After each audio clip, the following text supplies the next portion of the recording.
nahan haibadi 25 June da aroi boina chief secretary gi office ta BC register din sing amadi yaurog aroi boina famina raba matungda chief secretary na thajaba pirakpa din sing lairiba din sing mamang da thajaba pirakpa dugi matungina chhatri singna taleba dimana du tahongini haibagi thajaba pirakpa dugi matungina university shutdown taramba loima khoina ngarang dagi phongjang asi handokjabani chief secretary fauna thajaba piraklaba din sing lairiba din sing gi mamang na thajaba piraklaba fawbada Dhanamantri University ki vice chancellor amadi registrar na ngarang notice amaka thokpire notice kari no haiba matamda nahan chief secretary masauna unaba matumda first amadi third ki exam gi matangda mode ki matangda khana gani haibane adu ngarang gi notice do only third semester khatang khana ni haibasi mogi wakhalon si kari no hain hangjage aduga university amagi administration block suk chauna leina makoina secretary da phammaga secretary ki thabak tawre haiduna makoina secretary da tawningba tawba adumaina university asibu university sigi meeting khudima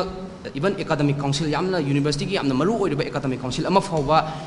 secretary ta phamgani haba haina notice thoglokpa ICT Dhanamantri University ki administration block leitre haba chapmana bani chapmane aduga han chief secretary na thajaba pirakpa dugi adugi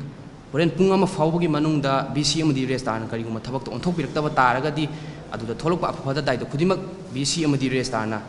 pugadabani habasi thamjage aduga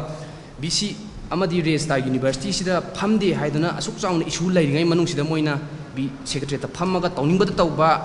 meeting oja gi meeting oigera amagi meeting oigera secretary ta koraga secretary ta loin tawgadaba oitaragadi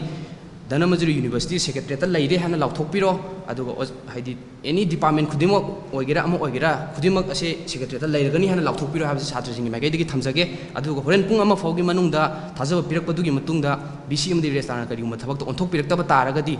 chhatri singna tawrokpa khudimakta BC amadi registrar na responsibility pugadamni habse koina ngasi ki press ki thangda thamjage